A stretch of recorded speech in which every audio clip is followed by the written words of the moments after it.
A chamada de emergência para a Central de Resgate Centro, I-11, chegou na manhã de segunda-feira às 10h07. Uma mulher que se apresentou como Thalia P. explicou calmamente ao despachante que havia ocorrido um acidente. Segundo suas palavras, seu filho de 3 meses, Oliver James P., havia caído no tambor de uma máquina de lavar Bosch Série I, que supostamente havia sido ligada acidentalmente. Apesar da gravidade da situação, Thalia forneceu de forma detalhada e clara o endereço, o modelo da máquina e repetiu várias vezes que se tratava de um acidente. O despachante observou posteriormente que a mulher soava segura, como se tivesse preparado essas palavras com antecedência. Quando a primeira patrulha policial chegou à casa número 14 na Good Street, Thalia já esperava no portão. Ela estava vestindo roupas comuns, inadequadas para na manhã de outubro com 8 graus Celsius. Não havia lágrimas em seu rosto. Ela apontou silenciosamente com a mão em direção à entrada da casa e repetiu a frase sobre o erro acidental. Os policiais entraram. A casa, pequena e arrumada, estava cuidadosamente organizada, o que contrastava estranhamente com o que havia acontecido literalmente minutos antes da chegada da patrulha. Os investigadores dirigiram-se imediatamente à lavanderia, um pequeno cômodo no canto dos fundos da casa. A porta da máquina estava totalmente aberta, porém o tambor ainda girava lentamente, o que constituía uma violação grosseira da tecnologia de segurança e lógica de engenharia do modelo Bosch Série I. Esta tecnologia deveria ter parado automaticamente o movimento do tambor quando a porta fosse aberta. A perícia descobriu rapidamente um pequeno, mas extremamente importante detalhe. No sensor da trava da porta, que impede a rotação do tambor com a porta aberta, havia um pedaço de fita isolante preta de PVC. Este fato significava que alguém havia desativado manual e conscientemente o sistema de segurança. Na própria fita isolante foi encontrada uma impressão digital clara e fresca do polegar direito de Thalia P. Outra circunstância importante era a embalagem de detergente quase vazia, embora na lavanderia houvesse um cheiro forte de detergente, como se uma porção completa tivesse sido colocada recentemente. Também chamou a atenção um roteador Huawei B818 que estava na mesa ao lado. Sua luz indicadora piscava amarelo, sinalizando uma conexão instável à internet, o que significava que a gravação na nuvem do dispositivo inteligente poderia estar interferida ou adulterada. Nos primeiros minutos da investigação, a polícia considerou 2 pessoas, a mãe e o pai, Louis S., parceiro de Thalia. A mãe estava presente no local do crime e afirmava calmamente e com segurança que havia sido um erro. O pai não estava lá, o que imediatamente levantou questões adicionais. Louis era, segundo a própria Thalia, um raver e DJ que viajava constantemente entre as cidades da Nova Zelândia. Naquela manhã, ele deveria estar viajando da cidade de Picton para Wellington, cerca de 290 quilômetros de Rangiora. Ele já havia partido ao amanhecer por volta das 4 horas na balsa Inter Islander. No entanto, os depoimentos do vizinho chamado Gregory Miller fizeram os investigadores refletir. Às 9h40, menos de meia hora antes da ligação de Thalia para a polícia, Miller ouviu uma voz masculina vinda do quintal vizinho. As palavras eram incompreensíveis, mas o tom da conversa era calmo e baixo.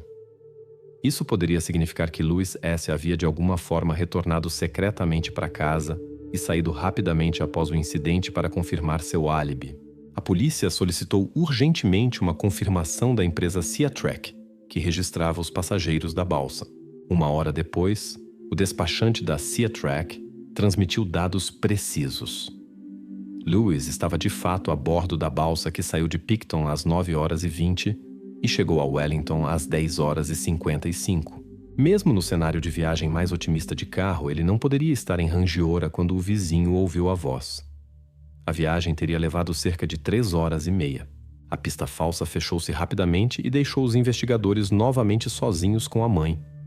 Neste momento, o médico legista Anthony Liu direcionou a atenção da investigação para outro detalhe importante.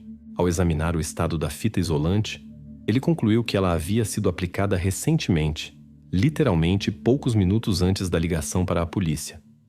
Este detalhe apontava diretamente para ações premeditadas da mãe. A questão reduziu-se agora a uma. Por que ela havia feito isso? e por que procurava apresentar o ocorrido como um simples acaso. A investigadora Elizabeth Ross observou Talia da cozinha, onde a mulher sentava calmamente à mesa bebendo água silenciosamente. Ela não pedia ajuda, não estava nervosa e não chorava, como se soubesse antecipadamente como os eventos se desenvolveriam.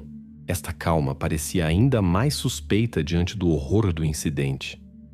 Neste ponto da investigação, a polícia já sabia que a versão do acaso mencionada pela mãe não resistia à verificação. Mas motivos confirmados ainda não existiam. A polícia reconheceu. Apesar da obviedade das evidências, as verdadeiras razões para o ocorrido ainda estavam escondidas atrás de um fino véu de incerteza. O próximo passo dos investigadores era óbvio. Era necessário verificar os protocolos operacionais da máquina de lavar inteligente e estudar os documentos financeiros da família. Só assim poderiam se aproximar da solução da verdadeira razão para o ocorrido. E por enquanto, restava aguardar para ver exatamente o que esses dados mostrariam e que quadro seria revelado por trás da obviedade externa da tragédia. Por quê? Talia P. contratou um seguro para Oliver com pagamento de $30 mil neozelandeses 6 semanas antes da tragédia? Na manhã de terça-feira havia grande atividade na delegacia de polícia de Rangiora. A investigação, que ontem ainda parecia um simples acidente trágico, tornava-se mais complicada e abrangente a cada hora. Agora os policiais concentraram seus esforços na personalidade da única suspeita, Talia P., mãe do bebê de 3 meses Oliver. Após a versão de envolvimento do pai ter sido oficialmente descartada, a detetive Elizabeth Ross obteve um mandado de busca para verificar todos os documentos financeiros e atividades eletrônicas de Talia dos últimos meses. Os dados da conta bancária de Talia, fornecidos pela plataforma BNPL, imediatamente chamaram a atenção da investigação. Descobriu-se que a mulher tinha dívidas consideráveis, $18 mil neozelandeses. Esta quantia era considerável para uma jovem mãe que vivia do salário de seu parceiro músico e auxílios ocasionais. Nos documentos constavam dívidas com 3 grandes lojas online e uma organização de crédito local. Mas essa não foi a única peculiaridade financeira que surgiu durante a análise de documentos. Um funcionário da seguradora AA Insurance informou à polícia que 1 mês e meio antes do incidente, no dia 2 de setembro, Talia havia contratado uma apólice de seguro especial, Child Protection, que previa um pagamento de até $30 mil neozelandeses em emergências com Oliver. O agente de seguros que recebeu a solicitação lembrou-se de que a mulher se comportou calmamente, perguntou muitos detalhes pequenos e insistiu na emissão da apólice o mais rápido possível.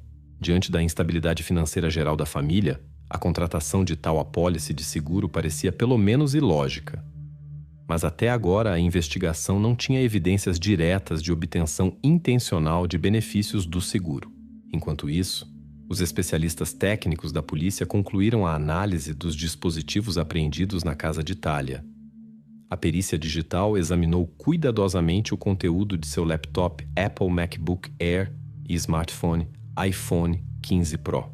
Os dados de navegação recuperados mostraram que Talia havia feito repetidas consultas nas últimas semanas sobre pagamentos de seguros e condições sob as quais os pagamentos eram feitos. Essas consultas foram feitas em diferentes horários do dia, incluindo tarde da noite, quando seu parceiro Lewis estava viajando pelo país. No entanto, as últimas 2 semanas antes da tragédia tornaram-se as mais preocupantes para a investigação. Talia procurou ativamente informações com a palavra-chave Bosch, Door, Lock, Bypass. Na internet estavam disponíveis instruções detalhadas e até vídeos sobre como contornar manualmente o sensor de trava da porta da máquina de lavar. Tais informações estavam disponíveis e eram tecnicamente simples de implementar, mesmo para uma pessoa sem formação especializada. Após receber esses dados, Elizabeth Ross convocou Talia novamente para interrogatório. A suspeita comportou-se de forma enfaticamente calma e segura, respondendo de forma breve e direta. Quando a investigadora apontou para essa impressão digital encontrada na fita isolante, Talia repetiu a mesma frase que havia dito no dia anterior. Não sei como a fita chegou na fechadura. Talvez eu a tenha tocado acidentalmente no pânico quando abri a porta. Essas palavras contradiziam a clareza e posição da impressão digital que havia sido determinada pelos técnicos forenses. A impressão havia sido deixada de forma uniforme e cuidadosa, claramente não em pânico e não com pressa. A investigadora notou essa contradição, mas não a enfatizou durante a conversa. Paralelamente, a polícia recebeu um comentário inesperado de um especialista técnico da empresa Bosch. O especialista confirmou que no modelo Bosch Série I estavam de fato documentados casos raros de defeitos de fabricação do sensor da porta. Com tal defeito, a máquina poderia teoricamente começar a funcionar com a porta destrancada, o que apoiava parcialmente a versão da suspeita. O especialista acrescentou que tais casos são raros, mas estão oficialmente documentados na documentação técnica da Bosch para 2023. Embora que a investigação não pudesse ignorar este fato, a descoberta da fita isolante e as consultas de talha claramente não correspondiam ao cenário de um erro acidental. Por enquanto, a investigadora Ross tomou nota da versão do defeito de fabricação, mas a manteve em uma seção separada dos arquivos da investigação. No entanto, a notícia mais importante do dia chegou apenas no final da tarde, quando um policial da polícia de Rangiora recebeu um extrato oficial dos protocolos do aplicativo Home Connect. Este aplicativo permitia controlar remotamente os eletrodomésticos Bosch através do smartphone do proprietário. Segundo os dados fornecidos pelo suporte técnico, o programa Cotton 40 graus Celsius foi iniciado remotamente do smartphone que pertencia à Thalia. O início da lavagem ocorreu exatamente às 9h43, 24 minutos antes de sua ligação para a central de resgate. Este fato anulava a versão da suspeita sobre o apertar acidental do botão e indicava uma mentira óbvia, mas a investigação não se apressou em anunciar conclusões. Um erro técnico, embora improvável, ainda não havia sido oficialmente descartado. Elizabeth Ross fechou calmamente a pasta de documentos e entendeu que quanto mais profundamente estudavam Thalia, mais contradições apareciam em sua história. A investigação estava claramente no limiar de conclusões sérias, mas ainda não estava pronta para anunciá-las oficialmente, porque Karen M., avó de Oliver, está convencida de que Thalia tinha medo-pânico de qualquer tecnologia doméstica se a máquina de lavar estava conectada ao smartphone da suspeita. Elizabeth Ross concentrou-se desde a manhã de quarta-feira na verificação do ambiente da família P. Após a análise de ontem da personalidade de Thalia e seu histórico financeiro, a investigação queria entender quão confiáveis eram os depoimentos de parentes e pessoas próximas.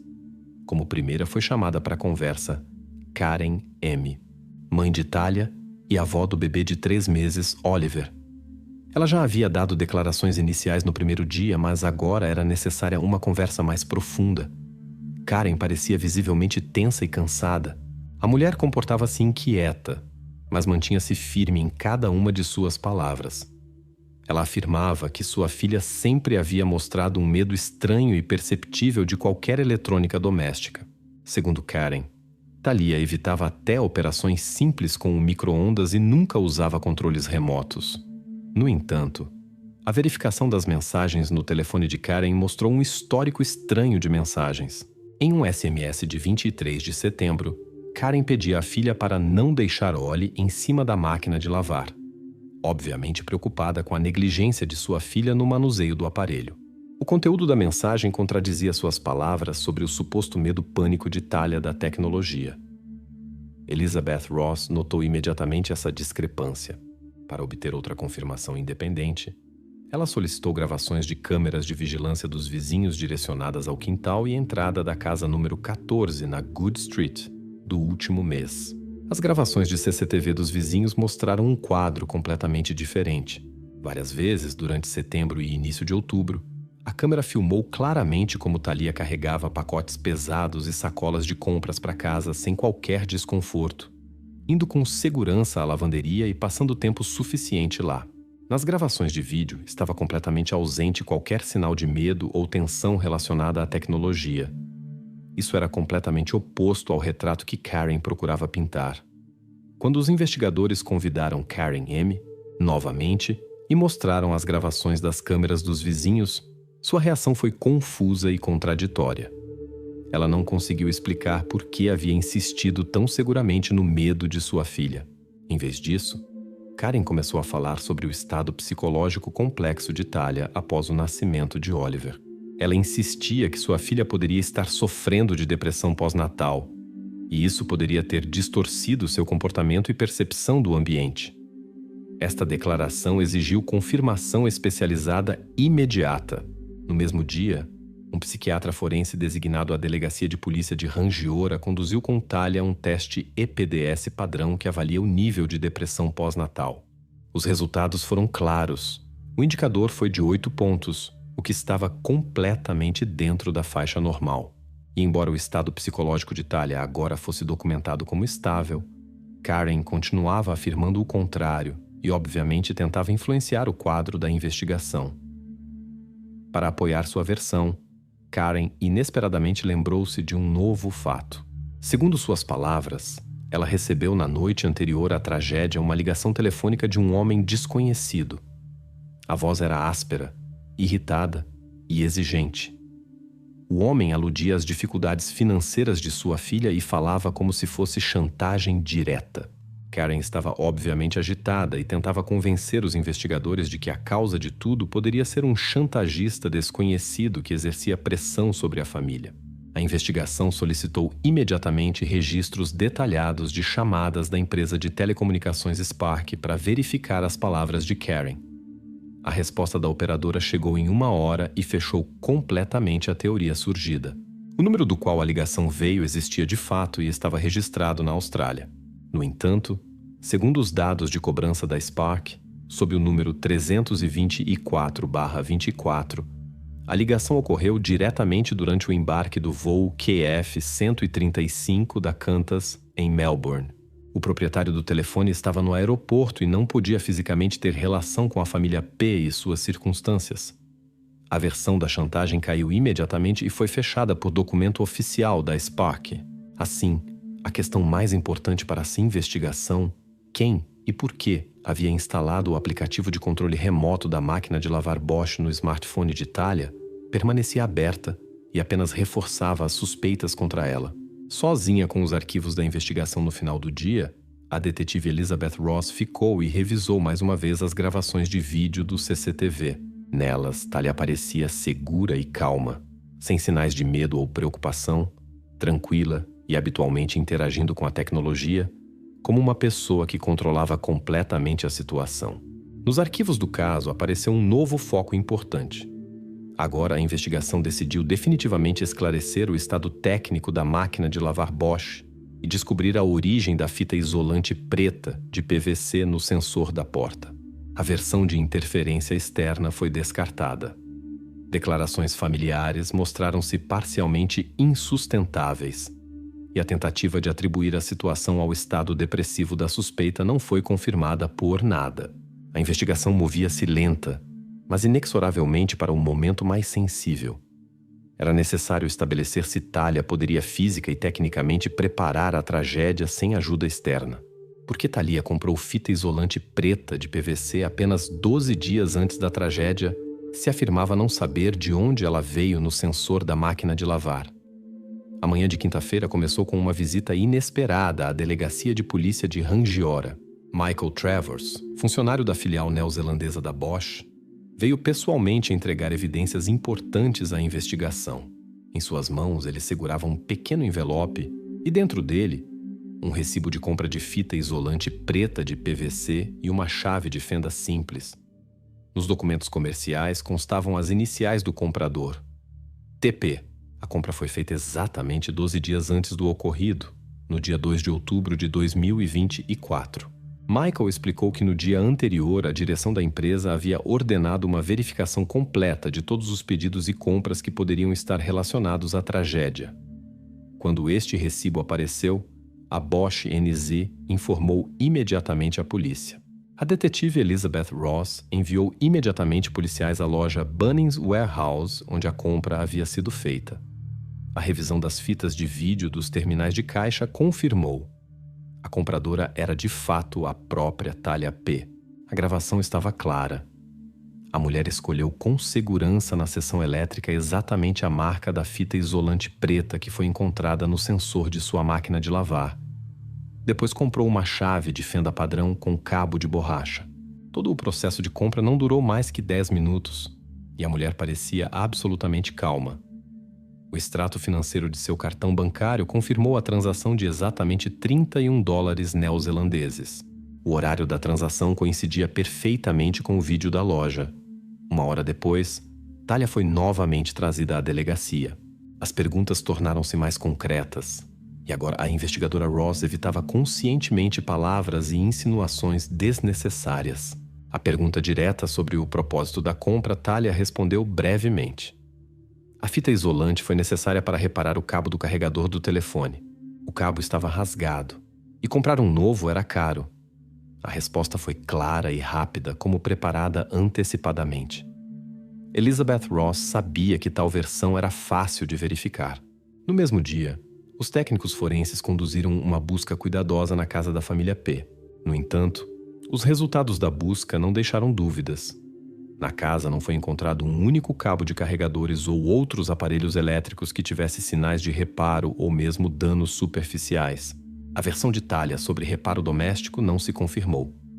A investigação retornou novamente à loja Bunnings Warehouse para interrogar os funcionários que haviam atendido Talia no dia da compra. A caixa Claire Davis lembrou-se de que a compradora supostamente havia mencionado que levava a fita isolante para seu amigo eletricista. Este detalhe inesperado poderia dar uma nova reviravolta à investigação, pois significava uma possível testemunha desconhecida ou até cúmplice. Elizabeth Ross solicitou imediatamente uma verificação de todos os contatos e mensagens no telefone da suspeita do último mês. Especialistas da unidade de dados conduziram uma análise profunda do dispositivo móvel e rapidamente descobriram um perfil deletado no aplicativo Tinder. No entanto, a tentativa de explicar a compra através do aparecimento de um amigo misterioso mostrou-se falsa. A recuperação da correspondência do chat deletado do Tinder mostrou Talia, de fato, se comunicava com um homem que se apresentava como eletricista, mas na correspondência não havia uma única menção de pedido para comprar fita isolante ou chave de fenda. Além disso, a correspondência terminou sem encontro pessoal e o eletricista não tinha qualquer relação com os eventos. A versão perdeu completamente sua base. Na mesma noite, a Delegacia de Polícia de Rangiora recebeu um relatório técnico oficial da Bosch NZ. Os engenheiros que examinaram o estado técnico da máquina Bosch Série I descartaram definitivamente a versão do defeito de fabricação. O sensor de trava da porta estava em perfeito estado técnico e não tinha qualquer defeito de produção. A conclusão técnica foi clara. O sistema de segurança havia sido desativado manualmente por interferência externa. Na linguagem do relatório técnico, isso soava brevemente: Manual Override Detected. Duas pistas falsas importantes que por muito tempo pairaram no ar foram oficialmente fechadas neste dia: o defeito de fabricação do sensor e o inexistente amigo eletricista. A investigação concentrou-se agora completamente na própria Talia. Evidências claras de que ela pessoalmente comprou os materiais usados para as manipulações na máquina colocaram suas palavras sob séria dúvida. No entanto, o motivo ainda permanecia escondido atrás de um véu de incerteza. Nos arquivos do caso ainda permanecia um detalhe importante não esclarecido: a sequência de ações que a suspeita executou na manhã de 14 de outubro. Os protocolos do aplicativo Home Connect confirmaram o início do programa Cotton 40 graus Celsius, cuja duração era de exatamente 59 minutos. Mas a investigação ainda não havia estabelecido por que exatamente este programa longo foi escolhido e o que exatamente aconteceu nesses minutos até a ligação para a central de resgate. O dia chegou ao fim e Elizabeth Ross entendia claramente que a solução final desta história estava se aproximando cada vez mais. Mas neste momento não se deveria apressar com conclusões oficiais. No dia 18 de dezembro de 2024, pouco mais de 2 meses após a tragédia na Good Street, o caso da morte do bebê de 3 meses, Oliver James P., chegou ao julgamento final.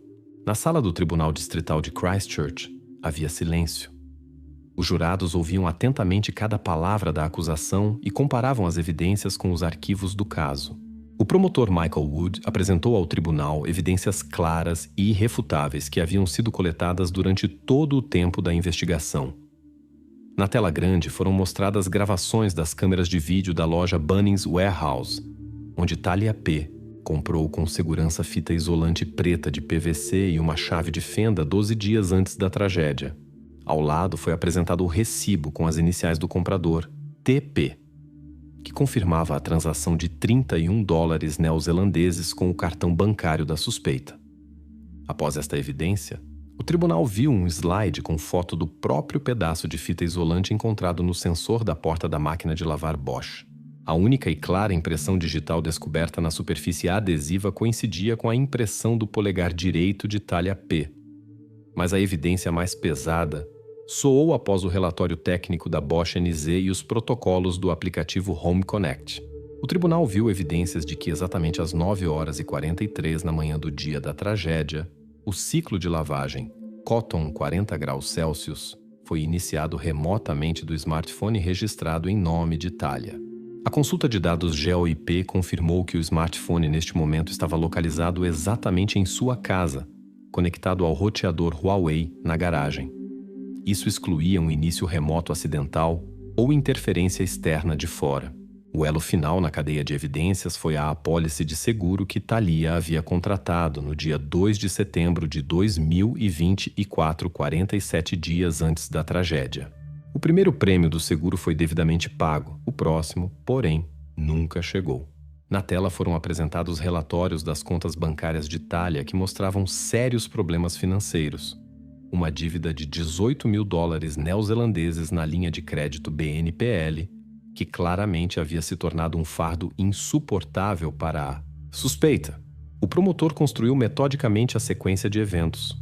Alguns dias antes da tragédia, Talia conscientemente preparou o terreno para as ações, fixando manualmente a trava da máquina de lavar com a fita isolante previamente comprada.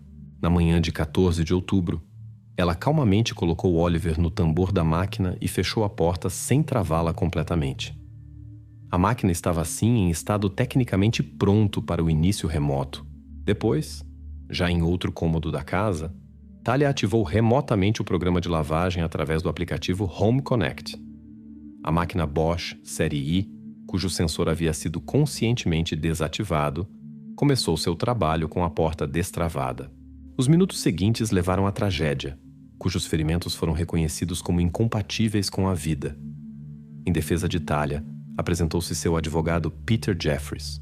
Ele explicou que o ocorrido foi apenas um erro trágico, causado por pânico e estresse da jovem mãe.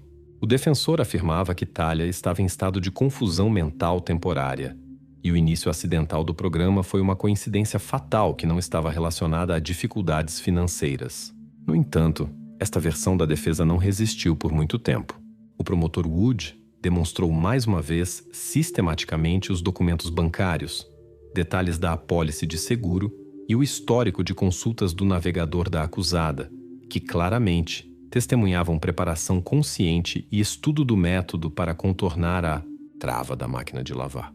Os jurados retiraram-se exatamente às 15h40 para a deliberação e retornaram após apenas 31 minutos com o veredicto. A decisão soou clara e dura. Talia P. foi considerada culpada em 2 acusações: homicídio premeditado e tentativa de fraude ao seguro. O juiz do Tribunal Distrital de Christchurch anunciou a sentença final sem longas explicações e emoções adicionais. Talia P. foi condenada a 19 anos de privação de liberdade com possibilidade de solicitar liberdade condicional apenas após cumprir 15 anos da sentença. O julgamento foi declarado encerrado, mas no caso permaneceu uma parte não resolvida que a investigação nunca poderá restaurar.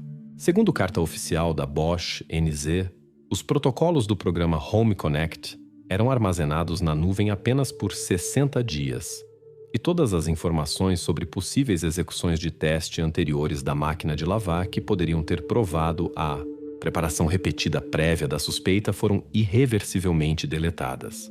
E isso deixou em aberto a questão de quantas tentativas e exercícios Talia poderia ter realizado antes de 14 de outubro. Este momento permaneceu para sempre na zona cinzenta da investigação, sob a observação oficialmente não esclarecido. O ponto final no caso foi colocado. A família de Oliver, o pai Louis e a avó Karen deixaram a sala do tribunal silenciosamente, sem dizer uma palavra aos jornalistas. Externamente impassível e calma, Talia seguiu sem objeções os oficiais de justiça que a levaram imediatamente após o anúncio da sentença. Caso número 2, 1024, RNG 014, foi oficialmente encerrado. Mas para aqueles que o acompanharam, permaneceu uma incerteza amarga e inquietante, causada pelo fato de que nunca se poderá saber com certeza: foi esta a primeira vez ou não. 459 restos mortais foram encontrados por acaso nas profundezas de um colapso kárstico escondido dos olhos curiosos perto da rodovia BR-319 no Brasil.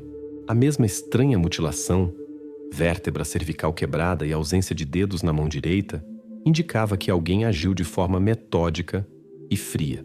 O que ligava essas pessoas entre si? Quanto tempo durou essa série de misteriosos desaparecimentos e por que ninguém notou nada, tornou-se o enigma mais sombrio dessa descoberta. A escavadeira da empreiteira Guterra Leite estava reforçando o talude próximo à rodovia BR-319 no quilômetro 127, quando de repente a concha afundou bruscamente, revelando um profundo colapso no chão. Os trabalhos foram imediatamente interrompidos. O local mostrou-se não ser apenas um vazio natural. Lá embaixo, sob uma camada de cal, foram descobertos restos humanos. Sua quantidade chocou até mesmo criminalistas experientes. 459 pessoas, e cada uma tinha a mesma vértebra cervical quebrada, e na mão direita os dedos cuidadosamente cerrados. Os peritos judiciais não tinham dúvidas. Quem fez isso agiu de forma metódica e calma. Mas de onde vieram essas pessoas? Quem exatamente está por trás do ocorrido? As perguntas à primeira vista se mostraram muito mais numerosas que as respostas. A profundidade do colapso era de cerca de 7 metros. A cratera tinha formato alongado, aproximadamente 10 por 15 metros, e seu fundo estava completamente polvilhado com cal. Os especialistas imediatamente notaram: tal método é usado quando se quer esconder rastros e diminuir o cheiro de decomposição. Na borda do buraco encontraram um velho macaco tipo jacaré, fabricado em 1996. A ferramenta estava como se tivesse sido deixada cair com pressa. Do buraco saía uma única trilha, serpenteando entre as árvores até um dos braços do Rio Negro, aproximadamente a 1 quilômetro do local do incidente. A julgar pelos rastros, por ela havia passado recentemente uma pessoa, ou até várias. Quem e para onde ia por esse caminho tornou-se a primeira pergunta importante da investigação. O primeiro interrogado foi o capataz Paulo S. Miranda, um homem de meia idade, trabalhando há mais de 20 anos em construções na região. Miranda parecia preocupado, mas respondia abertamente às perguntas. Ele informou que a escavadeira estava no local há cerca de uma semana. Até aquele momento, os trabalhos corriam tranquilamente. Ele negava conhecer o buraco ou ter visto alguém suspeito por perto. Enquanto isso, os agentes já tinham em mente outra suspeita. A alguns quilômetros do local de descoberta do enterramento, na costa do Rio Negro, havia sido registrada anteriormente a atividade de uma gangue de garimpeiros chamada Garimpo Nova Era. Membros desse grupo figuravam repetidamente em casos relacionados ao desaparecimento de moradores locais e visitantes que se dedicavam à extração ilegal de ouro. Seu motivo parecia bastante claro. Pessoas que atrapalhavam seus negócios desapareciam para sempre. No entanto, tal escala de ações era atípica mesmo para garimpeiros cruéis. 459 desaparecidos. Muitos demais para não atrair a atenção da polícia ou militares. A situação foi complicada por aquele mesmo macaco encontrado perto do colapso. Logo, os investigadores descobriram que exatamente a mesma ferramenta havia no canteiro de obras de Miranda. Os agentes por pouco tempo decidiram que tudo estava óbvio e que Miranda poderia ter relação direta com este caso. No entanto, a perícia médico-legal destruiu essa teoria em apenas algumas horas. As impressões digitais no macaco encontrado pertenciam a uma pessoa completamente diferente. Miranda não mentia. Sua versão sobre não estar envolvido parecia completamente confirmada. Mas se não era ele, então quem e por que deixou esse objeto lá? Enquanto os investigadores discutiam como avançar, do posto de fronteira chegou uma mensagem sobre atividade estranha alguns quilômetros rio abaixo. Em um dos afluentes do Rio Negro, a 4 quilômetros do local de descoberta do colapso, estava uma lancha suspeita com o nome Barco Luz. Era surpreendente que a embarcação fosse praticamente invisível ao sistema de vigilância. O radiofarol estava silenciado. Normalmente, em 2022, tais embarcações de carga sempre usam radioboias ligadas para controlar sua localização. Isso significava que alguém queria muito passar despercebido. E tanto assim que arriscou violar a legislação federal e atrair essa atenção da polícia. Neste momento, a investigação ainda não tinha nenhum suspeito concreto. 459 pessoas desaparecidas, cujos nomes ainda estavam por estabelecer, jaziam na base de um dos enigmas criminais mais massivos do Brasil contemporâneo. O macaco encontrado mostrou-se uma pista falsa. Miranda foi praticamente riscado dos suspeitos. E o misterioso Barco Luz, parado silenciosamente afastado das rotas principais e com seu farol silenciado, podia tanto aproximar da solução quanto afastar a investigação ainda mais da verdade. Mas a pergunta mais importante permanecia: por que foi necessário esconder tão metodicamente os rastros de pessoas durante, a julgar pelo estado dos restos, muitos anos? Quem estava por trás disso sabia agir em segredo e com cuidado. Ele certamente ainda estava em algum lugar por perto e observava como gradualmente se descobria a verdade que ele cuidadosamente escondia. O primeiro dia de investigação terminava em absoluta incerteza, mas ninguém da equipe de investigadores podia sequer imaginar quão estranhos e confusos se mostrariam os eventos dos dias seguintes. A manhã de 5 de outubro começou com uma nova reviravolta no caso. O grupo investigativo da Polícia Federal já havia retirado as principais suspeitas de Paulo Miranda, o capataz da empresa Guterra Lotez. No entanto, após verificação do registro de controle de equipamentos do dia anterior, ficou claro que Miranda escondia algo. O registro que Miranda mantinha registrava saídas e chegadas de equipamentos ao canteiro. Segundo os registros oficiais, a escavadeira que descobriu o colapso em 4 de outubro foi enviada para um objeto completamente diferente. O registro parecia natural, assinatura do capataz, formulário usual para ser empresa, números de série dos equipamentos. Mas o grupo investigativo rapidamente descobriu que, na verdade, a escavadeira nesse dia não saiu para lugar nenhum, e o motorista confirmou que trabalhava precisamente na BR-319. Isso significava apenas uma coisa: alguém intencionalmente falsificou os registros. Miranda foi convocado ao quartel-general da Polícia Federal em Manaus. No escritório dos agentes ele estava tenso, mas continuava respondendo clara e consistentemente. Quando lhe mostraram o registro com sua própria assinatura, ele ficou em silêncio por apenas um segundo, e então, calmamente declarou que não se lembrava desse registro. Ele afirmava que não o havia feito, e expressou disposição para passar por qualquer exame. A investigação grafológica confirmou suas palavras. A assinatura era parecida com o original, mas não pertencia a ele. Enquanto isso, especialistas do Departamento Econômico da Polícia Federal verificavam o histórico bancário de Miranda.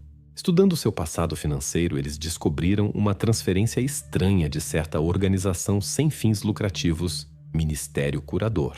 O pagamento de R$25 mil brasileiros foi feito no distante 1999, quando Miranda era um jovem especialista. Por si só, isso não despertaria suspeitas, se não fosse pela estranha coincidência. O banco através do qual o pagamento foi enviado havia falido há muito tempo, porém em seu registro se manteve o código SWIFT da transferência. Isso significava que a transferência foi cuidadosamente documentada. Por que uma organização especializada em atividade religiosa e caridade transferia uma grande soma para um simples capataz, permanecia pouco claro. Miranda foi convocado novamente e pediram para explicar o pagamento estranho. Ele parecia surpreso e até confuso. Primeiro disse que não se lembrava de nada sobre Ministério Curador, porém, ao saber da data, franziu a testa e informou ao investigador que aproximadamente nessa época trabalhava em um de seus primeiros objetos na região de Manaus. Naqueles anos ele frequentemente pegava trabalhos extras, mas de quem exatamente vinha o dinheiro, afirmava que não pensava nisso. Verificando mais seu álibi, os investigadores estabeleceram que em 3 de outubro de 2022, Miranda realmente estava a caminho na barcaça Flor da Selva, indo de sua cidade natal para Manaus. A distância de 96 quilômetros foi percorrida em algumas horas. Todas as passagens e cartões de embarque foram fornecidos à investigação. Assim, no momento do evento direto que precedeu a descoberta do colapso, Miranda fisicamente não podia estar no local. Apesar disso, uma versão ainda permanecia viável. Supuseram que Miranda poderia ter recebido dinheiro do Ministério Curador para esconder ou camuflar esse colapso. A favor dessa versão falava o fato de que o colapso estava polvilhado com cal, e rastros de uma pessoa no local claramente mostravam tentativa de esconder vestígios. No entanto, a versão logo começou a desmoronar. Primeiro, porque a transferência foi feita há tanto tempo, ainda em 1999, mais de 20 anos antes da descoberta dos restos. Segundo, a soma, embora substancial para aquela época, não parecia pagamento suficiente para ações tão massivas décadas depois. Mas o principal foi descoberto depois, quando os peritos grafólogos verificaram mais uma vez os documentos sobre a transferência. A assinatura que estava nos papéis bancários era, aparentemente, idêntica à assinatura de Miranda. No entanto, a análise cuidadosa mostrou claramente que também era uma falsificação. O perito grafólogo informou aos investigadores que a assinatura que estava na transferência do Ministério Curador, embora fosse similar à real, não pertencia a Miranda. Alguém claramente tentava ligar Miranda ao dinheiro e à organização que permanecia nas sombras por muitos anos. Essa descoberta novamente trouxe os investigadores de volta à própria organização Ministério Curador.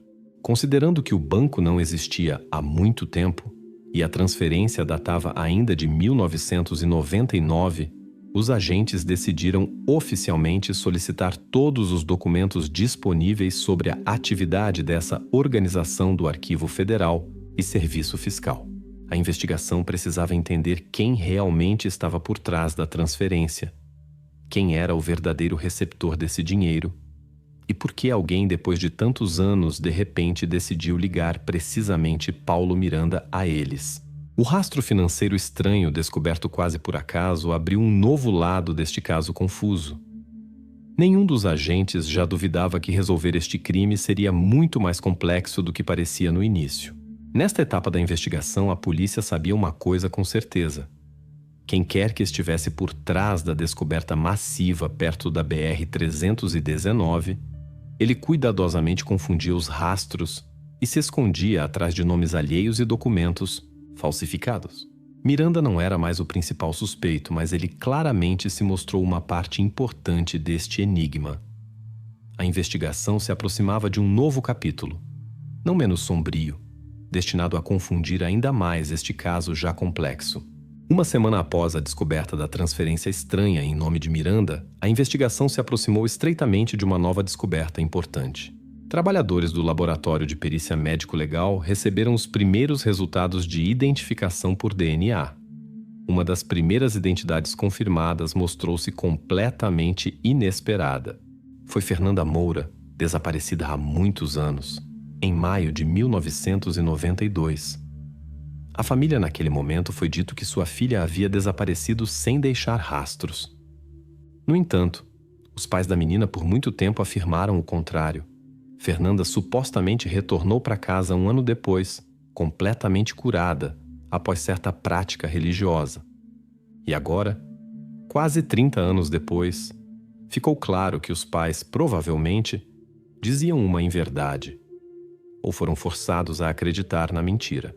Quando os agentes chegaram à aldeia Itapiranga, localizada aproximadamente a 150 quilômetros de Manaus, a casa da família Moura parecia comum, típica para esses locais. Os pais de Fernanda, Maria e José receberam os investigadores com cautela, mas calmamente. Ao saber das novas circunstâncias, eles, sem discutir, repetiram sua versão anterior. A filha desapareceu, mas retornou um ano depois. curada. Após permanência no centro de certa organização espiritual, eles sinceramente acreditavam em sua história. As palavras eram simples e convincentes, pronunciadas sem indício de dúvidas. Os investigadores forneceram à família documentos do serviço social encontrados no arquivo regional. Nas mãos de José ficou o original de um atestado de cura milagrosa, assinado por um representante do Ministério Curador. A estranheza do documento consistia em que ele fornecia à família Moura o direito de receber benefícios pelo programa Fome Zero, que foi oficialmente lançado apenas em 2003. O atestado foi assinado retroativamente, o que causou ainda mais perguntas. A casa rural se encheu de silêncio. José olhou para sua esposa. Então lentamente disse que nunca antes havia notado a data neste documento. Os cônjuges afirmavam que simplesmente receberam o papel há muitos anos, e alguém dos representantes das autoridades locais lhes disse que agora tinham um status especial. Na prática, isso significava ajuda na forma de produtos, que entregavam regularmente, sem perguntas. Precisamente essa ajuda salvou sua família em tempos difíceis. Maria na conversa acrescentou que tais papéis muitos tinham, e as pessoas não os discutiam. Os agentes perguntaram diretamente a José e Maria se sabiam que Fernanda, na verdade, nunca retornou. José respondeu muito simplesmente: "Nós a vimos, viva e saudável." Maria acrescentou: "Ela retornou diferente, como se alguém a tivesse abençoado." Os investigadores não conseguiam entender como uma mentira tão flagrante pôde existir na família por tantos anos. Foi levantada uma versão de que a família poderia conscientemente enganar as autoridades para receber ajuda do Estado por benefícios que cabiam apenas aos portadores de tais documentos. No entanto, olhando para pessoas simples do campo e evidentemente não inclinadas à astúcia, essa versão parecia improvável. A polícia verificou o ambiente da família Moura, ouvindo depoimentos de vizinhos. As pessoas afirmavam que Fernanda realmente retornou, mas quase não se comunicava com ninguém, exceto com os pais. A investigação temporariamente considerava a possibilidade de que a família pudesse esconder as circunstâncias do ocorrido, possivelmente até envolvimento no desaparecimento de Fernanda, tentando obter vantagem material. No entanto, os peritos logo receberam outro resultado que fechou essa teoria definitivamente. A análise isotópica dos restos de Fernanda mostrou rastros evidentes de alimentação com milho. Essa é uma dieta característica exclusivamente das regiões costeiras da Amazônia, mas não de aldeias profundas como Itapiranga, onde a base da alimentação tradicionalmente consistia em mandioca e peixe local. Isso significava uma coisa: a menina definitivamente não esteve em casa após seu desaparecimento. Ela passou o último período de sua vida longe da aldeia, ao longo das margens de grandes rios, possivelmente em um dos assentamentos remotos da Amazônia. Assim, as suspeitas sobre a família foram retiradas completamente. José e Maria percebiam o que acontecia sem emoções particulares, mas pelos seus olhos era claro. Eles apenas agora começaram a perceber em que estranho engano viveram todos esses anos. Agora, a investigação se concentrou na origem dos estranhos documentos sobre cura milagrosa. Quem e por que imprimia esses papéis retroativamente? Como eles penetravam nos arquivos dos serviços sociais? E quem exatamente poderia estar por trás desse esquema, forçando famílias a silenciar por anos? A Polícia Federal imediatamente começou a verificação de todas as organizações e gráficas que poderiam estar envolvidas na impressão de formulários oficiais, emitidos muito antes do início do programa Fome Zero. O documento em nome de Fernanda Moura tornou-se a chave para revelar um esquema ainda mais massivo. Agora ninguém mais duvidava que a descoberta de 459 restos perto da rodovia BR-319 não era simplesmente um desaparecimento massivo. Por trás disso estava uma estrutura cuidadosamente organizada, possivelmente conectada com aquela mesma misteriosa organização Ministério Curador. E a chave para sua revelação estava escondida em uma simples folha de papel, encontrada no arquivo de uma pequena aldeia, perdida nas selvas da Amazônia. Na madrugada de 20 de outubro, o grupo operativo da Polícia Federal retornou ao local do colapso kárstico perto da rodovia BR-319.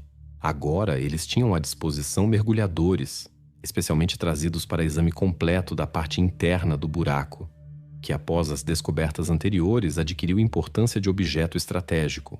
Após algumas horas de trabalho, os mergulhadores transmitiram aos investigadores algo inesperado: um farol AIS compacto, tipo TD-206. O aparelho parecia velho e esteve por muito tempo sob a água, o que complicava o processo de identificação. No entanto, pelo número de série, descobriu-se que este farol específico foi oficialmente dado baixa em 26 de março de 2019. Surgiu a questão sobre a origem e destino do aparelho, que normalmente é usado por embarcações para transmissão automática de localização. Para esclarecer os detalhes, o farol foi imediatamente entregue ao porto de Manaus, onde a polícia começou verificação por seu registro. Precisamente aqui se descobriu que o aparelho estava registrado para essa embarcação Barco Luz e foi oficialmente dado baixa e transferido para modo manual cerca de 3 anos atrás. Segundo os documentos, esse trabalho foi pessoalmente realizado por Helena Barbosa, mecânica experiente do Porto de Manaus. Barbosa foi convocada para interrogatório urgente. Ela chegou à delegacia calmamente, sem sinais visíveis de preocupação, e imediatamente confirmou seu trabalho de remoção do farol automático da embarcação. Em confirmação de suas palavras, ela apresentou uma nota fiscal, na qual constava que o farol AIS foi desmontado do Barco Luz e oficialmente transferido para modo manual. Quando os investigadores pediram para explicar a razão da desconexão da transmissão automática de dados, Barbosa respondeu simplesmente: o cliente queria evitar monitoramento constante da rota. À pergunta se isso não lhe causou dúvidas, ela deu de ombros e notou que tais solicitações acontecem regularmente, especialmente entre embarcações que trabalham com exploradores ilegais ou transportadores locais. Os agentes pediram para nomear o nome do cliente dos trabalhos. Helena, sem hesitar, pronunciou: Josias Tavares. Os locais o chamam de Garimpo. Esse nome já era conhecido dos investigadores.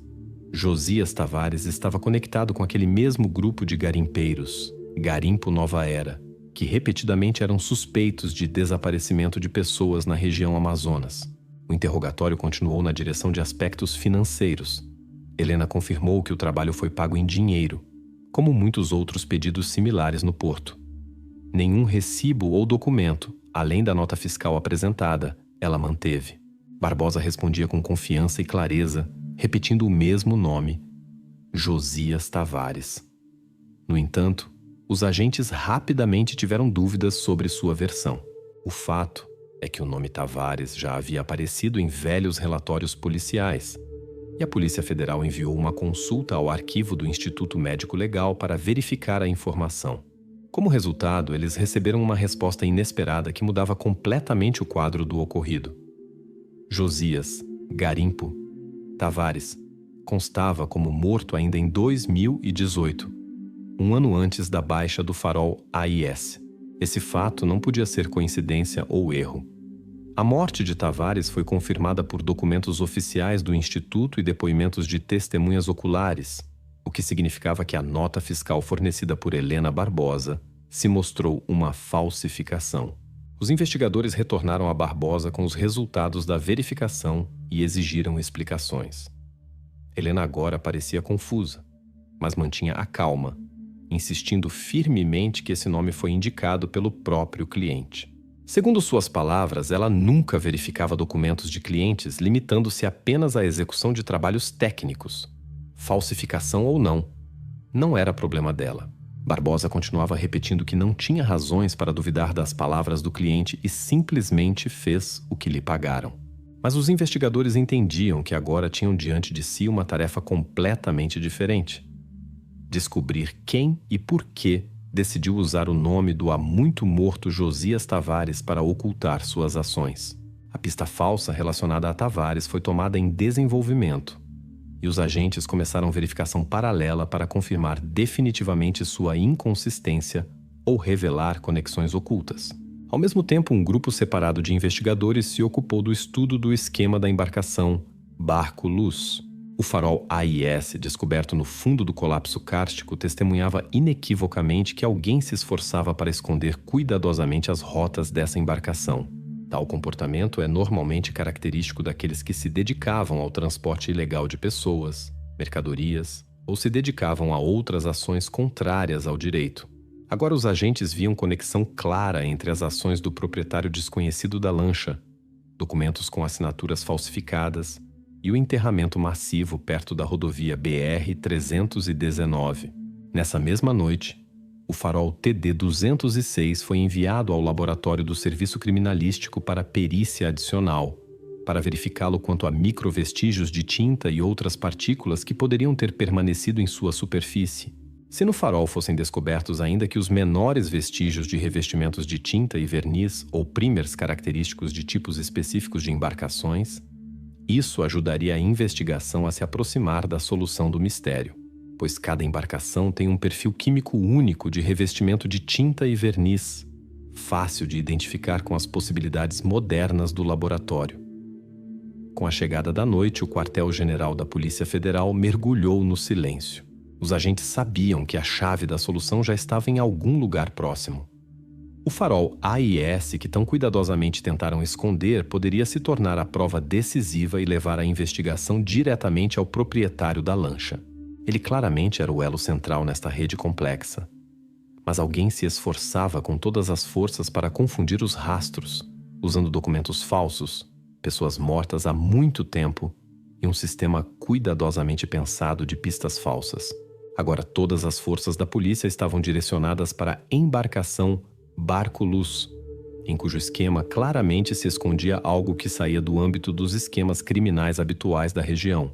Precisamente essa embarcação, o farol AIS e a nota fiscal falsificada deveriam logo levar à investigação as respostas que ainda se escondiam na profundidade das florestas da Amazônia. Logo, o laboratório deveria dar a resposta definitiva sobre as micropartículas encontradas no farol. Então, e somente então, a investigação poderia avançar mais. Até esse momento, aos agentes restava apenas esperar, coletando metodicamente juntos centenas de detalhes pequenos, mas importantes, capazes de revelar o segredo mais sombrio e massivo do Brasil das últimas décadas. Na manhã de 24 de outubro, a Polícia Federal empreendeu uma operação inesperada. Um assalto armado ao acampamento de garimpeiros ilegais, Garimpo Nova Era. Os agentes prepararam cuidadosamente a operação, considerando as suspeitas anteriores em relação a essa gangue. No acampamento reinava confusão quando os policiais tomaram o objeto sob controle total em poucos minutos. Logo começou uma busca detalhada do território. Quase imediatamente a atenção da polícia foi atraída por uma das cabanas localizada na periferia do acampamento. Dentro dela, rodeado de múltiplas ferramentas e equipamentos diversos, os agentes descobriram um macaco modelo 2017, externamente parecido com aquele que encontraram perto do colapso kárstico. Também no depósito, um pouco afastado do centro da base, foram descobertos sacos com cal, cerca de 400 quilogramas. Essas descobertas causaram interesse instantâneo nos investigadores. Os peritos criminalísticos começaram operativamente a verificação. A primeira versão consistia em que precisamente essa gangue poderia ter usado cal e macaco para esconder vestígios do crime massivo. À primeira vista, as coincidências pareciam convincentes e lógicas. No entanto, imediatamente se conectou ao caso a analítica financeira da Polícia Federal. Especialistas em compras de materiais e logística realizaram cálculo, como resultado do qual se descobriu um problema substancial. O volume de cal necessário para ocultar o enterramento massivo descoberto anteriormente era cerca de 8 toneladas. A gangue tinha disponível apenas 400 quilogramas. Isso era claramente insuficiente para a operação massiva de ocultação de evidências, o que significava que os investigadores enfrentavam nova contradição. No local, os agentes realizaram um interrogatório urgente de membros da gangue. Um dos garimpeiros seniores, homem chamado Carlos Pinto, declarou que a cal foi adquirida para necessidades domésticas do acampamento, desinfecção de buracos com resíduos e luta contra infecções nas condições da selva. O macaco, segundo suas palavras, pertencia a um dos novos trabalhadores e era usado exclusivamente para reparo de automóveis e equipamento pesado. Pinto disse que nem sabia que esse macaco era de modelo antigo. Pegamos o que conseguimos obter. Enquanto isso, Os investigadores esperavam o resultado da análise química. O laboratório deveria dar resposta definitiva se coincidiam as amostras de cal do buraco e da base dos garimpeiros. Sem isso, a investigação parava no lugar, apesar das sérias suspeitas em relação à gangue. Enquanto isso, a imprensa rapidamente soube da operação. Jornalistas locais se apressaram a fazer conclusões sensacionalistas e já publicavam notícias com manchetes barulhentas sobre que, supostamente, foi encontrado o cemitério de vítimas da gangue de garimpeiros. A onda informativa se espalhava rapidamente pelo país, criando pressão pública e aumentando o caos em torno da investigação. A Polícia Federal, ao contrário, permanecia contida, aguardando resultados oficiais de análise e conclusões de criminalistas. E após algumas horas, o laboratório forneceu relatórios sobre composição química das amostras. O resultado foi categórico. A cal encontrada na base Garimpo Nova Era diferia substancialmente das amostras do colapso kárstico. A cal da base continha cerca de 9% de óxido de magnésio, enquanto no buraco perto da rodovia BR-319, esse indicador não superava 3%. Esse era um marcador químico claro, excluindo inequivocamente a versão sobre envolvimento da gangue no enterramento. Não menos importante foi a conclusão sobre os macacos. A perícia confirmou que os modelos do macaco encontrado nos garimpeiros e aquele que estava perto do colapso também não coincidiam.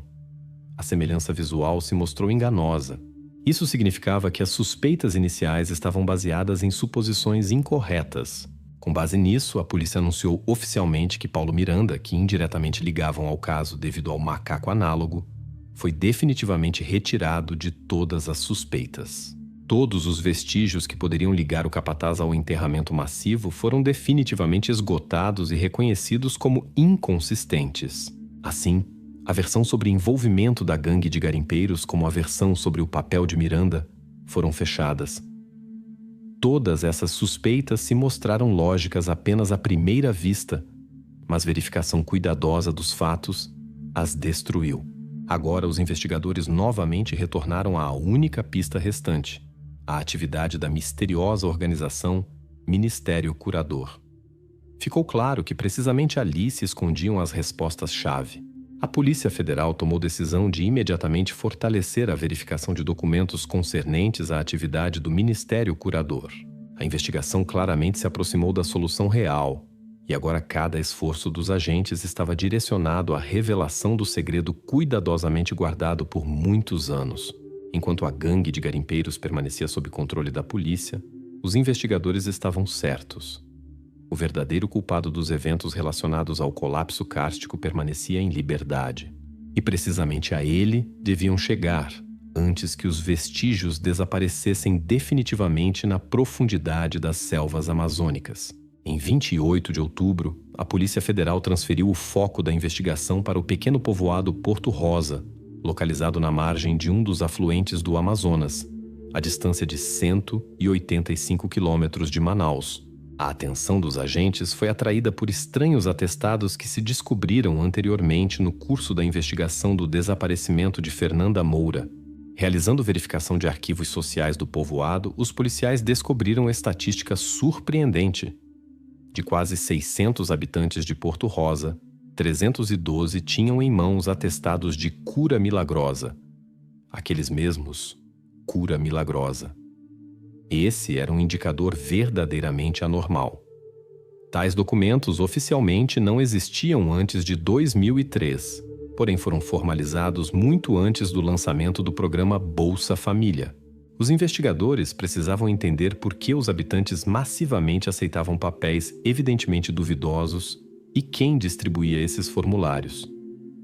Os habitantes da aldeia reagiam à visita da polícia com cautela, mas sem pânico. Eles reconheciam abertamente que os atestados traziam benefícios reais. Os documentos davam direito prioritário à participação no programa social Bolsa Família e também simplificavam o acesso à ajuda médica em Manaus. Os habitantes não escondiam que precisamente esses benefícios eram vitalmente importantes para suas famílias. A polícia notou que a maioria dos locais sinceramente considerava os papéis autênticos, apesar das evidentes inconsistências. A pergunta de quem exatamente fornecia esses atestados Os habitantes respondiam simplesmente pessoas da administração. No entanto, quando os investigadores interrogaram vários funcionários da prefeitura local, esses, em uma só voz, declararam que não imprimiam nem expediam os atestados. Em seguida, os investigadores verificaram o prefeito do povoado, João Ribeiro. Durante a conversa, o prefeito parecia preocupado, mas se mantinha com confiança. Ribeiro explicou que conhecia esses documentos há muito tempo, porém não se ocupava de verificar sua origem, pois ajudavam muito os habitantes locais. A pergunta sobre quem pessoalmente transmitia esses formulários, o prefeito inesperadamente respondeu que viu o representante da organização Ministério Curador apenas uma vez, aproximadamente no início dos anos 2000. Ele descreveu o homem detalhadamente. Homem, cerca de 60 anos, magro, de alta estatura, com óculos simples e sempre com pasta de couro nas mãos. A descrição dada pelo prefeito coincidiu com a aparência de homem que já havia aparecido em materiais operativos sob o nome de Daniel Magalhães, 62 anos. Neste mesmo momento apareceu versão de que funcionários municipais poderiam imprimir e distribuir esses formulários falsos por propinas financeiras ou obtenção de outros benefícios. Os agentes começaram a verificar contas bancárias de funcionários da administração de Porto Rosa e conexões com empresários locais. A verificação levou algumas horas e, à primeira vista, deu pequenas transações suspeitas. No entanto, provas diretas de envolvimento na impressão massiva de documentos falsos ainda não se descobriram. As suspeitas permaneciam, mas o rastro era muito fraco e exigia verificações adicionais. O momento-chave foi a confirmação da identidade de Daniel Magalhães. O prefeito João Ribeiro confirmou que o homem que se apresentou como representante do Ministério Curador e distribuía os atestados correspondia exatamente à aparência de Magalhães. Esse foi o primeiro depoimento oficial ligando diretamente Magalhães à organização e documentos que se tornaram parte mais importante da investigação. Agora, Daniel Magalhães oficialmente se tornou objeto de atenção da Polícia Federal. Considerando a seriedade da situação e a escala dos documentos encontrados, a promotoria operativamente emitiu mandado de prisão. A Polícia Federal urgentemente se pôs a procurar Magalhães. Por enquanto, os investigadores entendiam que tinham em mãos apenas provas de distribuição de documentos falsos, mas não prova direta de seu envolvimento nos desaparecimentos. No entanto, os agentes estavam certos. Magalhães poderia esclarecer a atividade da organização Ministério Curador. Ao mesmo tempo, ficou claro por que os habitantes de Porto Rosa não informavam sobre atestados falsos às autoridades. As pessoas dependiam tanto da ajuda social que esses documentos forneciam que a ninguém sequer ocorria verificar sua autenticidade. O silêncio coletivo era resultado de sobrevivência, não de conspiração. A investigação deu passo adiante, tendo pela primeira vez nome concreto e descrição oficial do principal suspeito. Agora era necessário descobrir que papel realmente Daniel Magalhães desempenhava na organização de desaparecimentos massivos e por que centenas de habitantes de povoado remoto na Amazônia foram arrastados para essa história confusa, na qual se entrelaçavam cuidadosamente mentira, esperança de sobrevivência e uso cínico da necessidade social das pessoas. A Polícia Federal se preparava para a etapa decisiva da investigação, percebendo que as respostas às perguntas principais se escondiam nas ações e motivos de um homem que eles logo deveriam prender. A manhã de 15 de novembro começou com a conclusão há muito esperada do laboratório criminalístico. Na superfície do farol A e S, descoberto anteriormente no colapso kárstico, foram encontrados vestígios de tinta. Os resultados da perícia se mostraram inequívocos.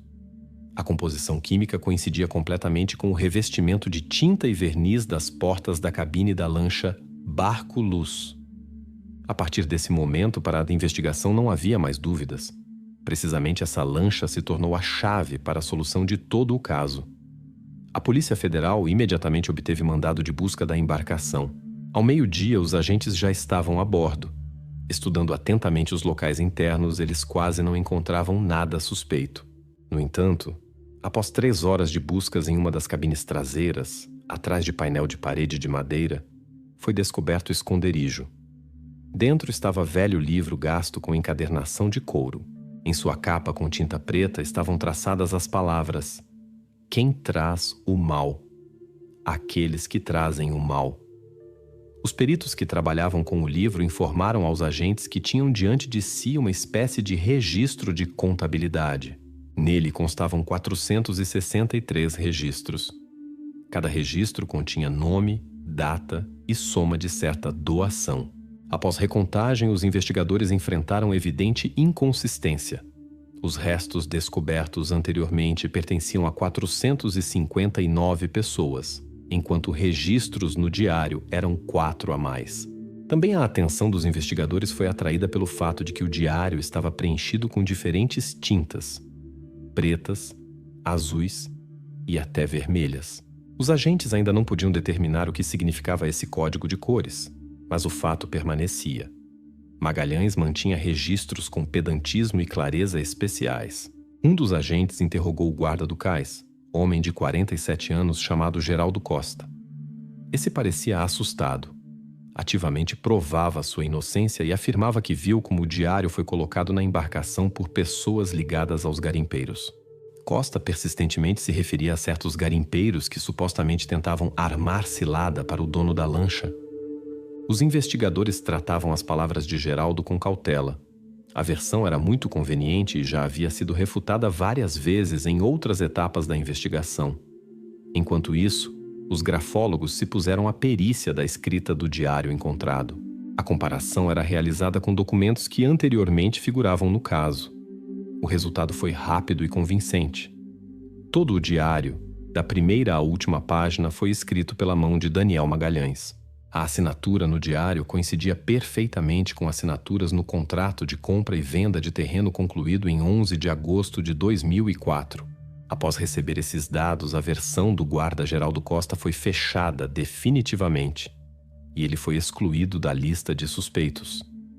Junto com essa conclusão, desmoronou também a velha versão relacionada ao nome do falecido anteriormente, Josias Tavares. A perícia confirmou.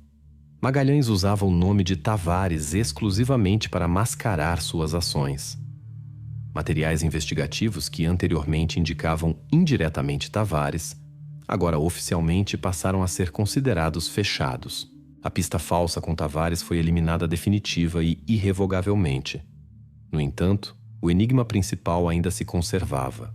Nenhum dos agentes podia explicar por que no diário de Magalhães constavam 463 nomes, enquanto os restos reais eram 459. Esses 4 registros extras de modo algum se encaixavam na lógica da investigação. Os investigadores entendiam que precisamente essa divergência poderia se tornar chave para novo nível de compreensão de todo o caso. A Polícia Federal tomou decisão de não anunciar publicamente sobre descoberta do diário. Em vez disso, os agentes organizaram vigilância 24 horas da embarcação diretamente no cais número 7 no porto de Manaus. A lancha Barco Luz foi cuidadosamente preparada para a prisão do proprietário. Os investigadores sabiam que o dono da lancha deveria aparecer a qualquer momento, não suspeitando do diário encontrado. Agora todos entendiam que o caso se aproximava do final.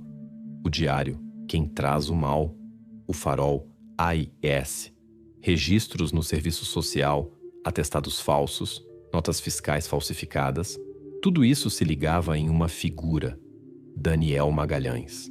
Ele já não era simplesmente suspeito, mas homem cuja culpa era evidente aos investigadores.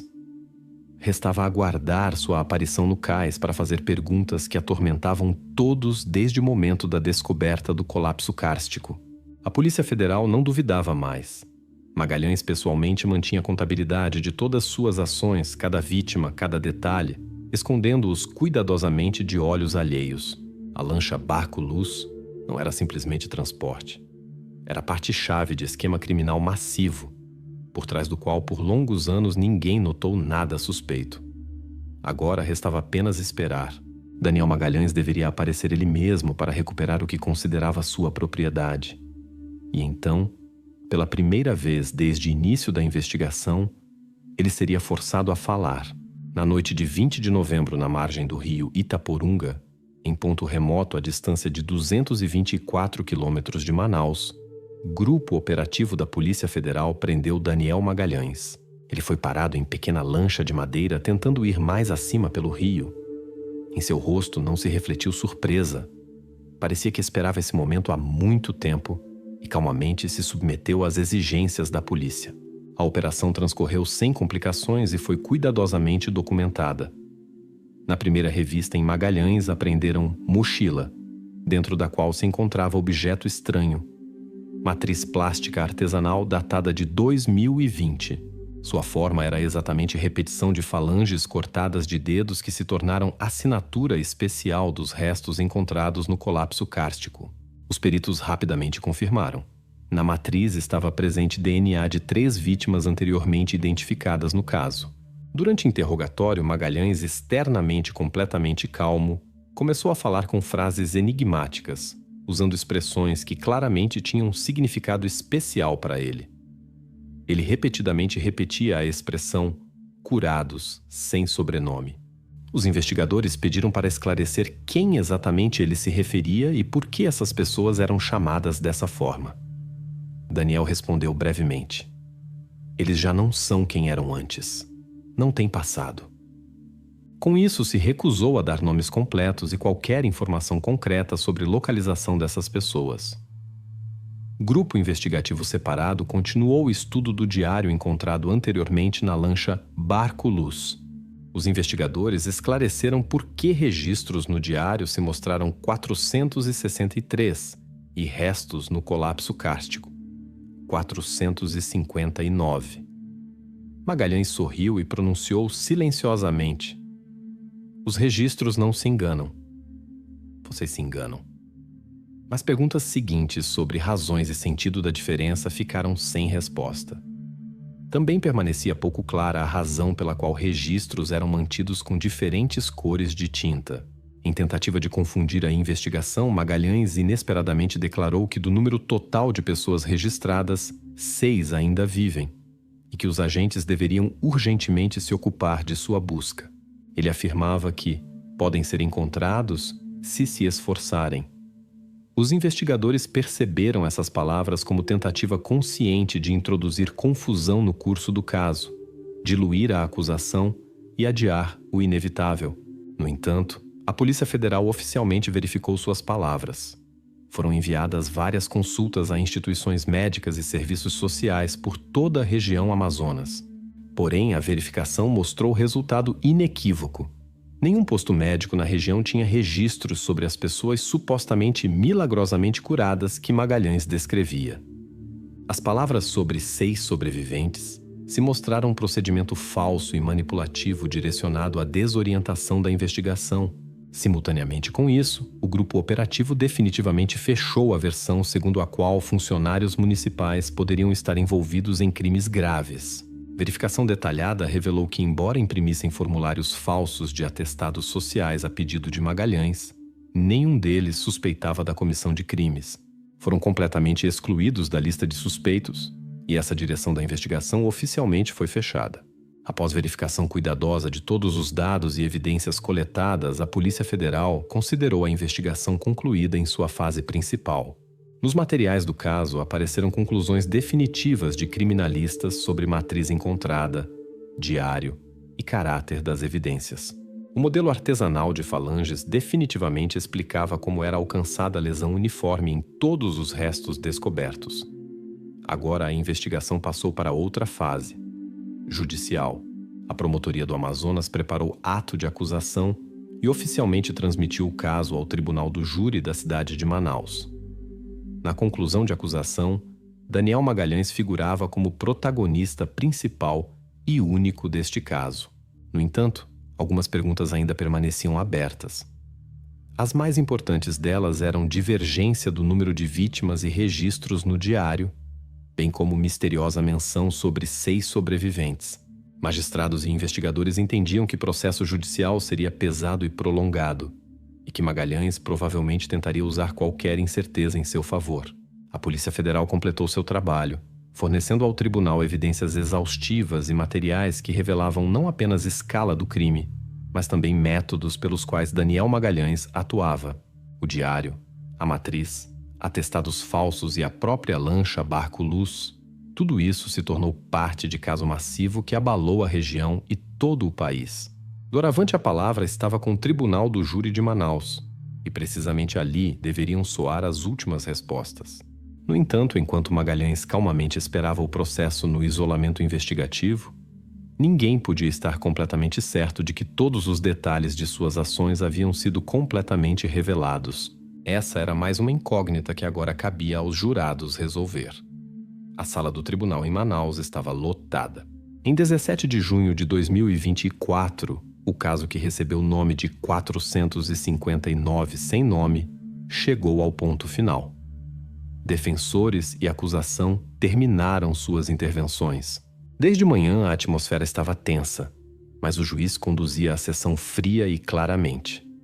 No centro da sala estava Daniel Magalhães, calmo e sereno, como se o que acontecia não o concernisse.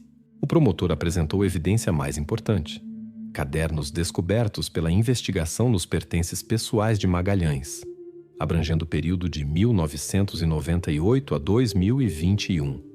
Dos sermões manuscritos ficou claro que ritual exatamente o ex-missionário realizava sob a aparência de cura. Em suas anotações estava descrito detalhadamente o ritual de liberação do espírito, através de fratura do pescoço e corte de falanges de dedos da mão direita como selo de purificação. Familiares das vítimas, convencidos de que dessa forma libertavam entes queridos de doenças e sofrimentos, regularmente faziam doações. Vítimas eram predominantemente pessoas de comunidades pobres e isoladas da região Amazonas, desesperadamente necessitadas de ajuda e crentes no poder dos misteriosos sermões de Magalhães. Também foi revelada a contabilidade do Ministério Curador. Os investigadores realizaram um trabalho minucioso, comparando o diário encontrado anteriormente com o diário de navegação da lancha Barco Luz. Os registros mostraram 463 pessoas no diário pessoal de Magalhães e 612 no diário de navegação. A investigação explicou que diferença nos números, 153 pessoas, eram aqueles que Magalhães fazia passar por retornados curados. Na verdade, essas pessoas nunca retornavam, sendo apenas registros fictícios para acalmar familiares e continuar recebendo dinheiro. O mistério dos 4 registros extras no diário de 463 pessoas também foi resolvido. Esses 4 foram perdidos durante transporte no rio. Seus restos caíram por sobre a borda da lancha em forte tempestade. Precisamente por isso não foram encontrados no colapso kárstico. Foi revelada também a origem da transferência de R$25 mil enviada em 1999 em nome do capataz Paulo Miranda. Esse dinheiro era destinado à compra de materiais de construção com os quais posteriormente foi camuflado o buraco com os restos. Miranda realmente não conhecia o objetivo da compra, estando convencido de que ajudava a construção de objeto religioso. O farol AIS foi desconectado e retirado do modo automático precisamente para que após 2019 fosse impossível rastrear rotas da lancha Barco Luz. A cal, comprada para ocultação de vestígios, era adquirida através de canais do Ministério Curador em grandes lotes até 2019. Então, compras cessaram bruscamente. Quando o juiz anunciou decisão dos jurados reconhecendo Magalhães culpado em todos os pontos de acusação, esse inesperadamente saltou e gritou em toda a sala: 6 vivem! 6 vivem! Em seguida, tentou bruscamente quebrar o próprio pescoço. No entanto, a guarda judicial conseguiu intervir e prevenir sua tentativa de tirar a própria vida. A sala se sobressaltou. Várias pessoas saltaram de seus lugares. O juiz imediatamente anunciou intervalo para restaurar ordem. Após intervalo, a sessão continuou em completo silêncio. O juiz mais uma vez repetiu decisão dos jurados. O Tribunal do Júri de Manaus reconheceu Daniel Magalhães culpado segundo o artigo 121, parágrafo 2º e 211 do Código Penal do Brasil. A sentença final foram 459 prisões perpétuas, uma para cada vítima comprovada. Essa foi punição maximamente severa em toda a história do estado Amazonas. O caso foi oficialmente declarado fechado. Todas as versões falsas da investigação foram cuidadosamente verificadas e rejeitadas. Identidade do assassino, motivos, esquemas e metodologia de suas ações foram revelados completa e exaustivamente. O mistério dos desaparecimentos massivos foi definitivamente explicado. No entanto, pasta separada com informação sobre 6 curados que Magalhães mencionava no tribunal foi oficialmente classificada. Também foi classificado o documento onde se falava sobre potenciais doadores que financiavam sua atividade além do estado Amazonas. Essas informações nunca foram reveladas publicamente e permaneceram sob selo secreto. A Polícia Federal e Tribunal do Júri fecharam um dos casos mais massivos e sombrios da história contemporânea do Brasil. No entanto, o público ainda não sabe tudo, e algumas perguntas ficaram sem respostas, escondidas atrás de selos de sigilo. Anos depois, a investigação do caso 459 sem nome oficialmente se concluiu. Restou apenas o último mapa da rota do barco Luz, demonstrando o caminho da lancha pelos afluentes do Amazonas. Ele servia como última lembrança de quão profundamente pode chegar pessoa em sua aspiração de manipular esperança, medo e desespero de outras pessoas. Esse mapa se tornou o último elemento visual da história na qual a verdade se mostrou mais terrível que quaisquer suposições e hipóteses.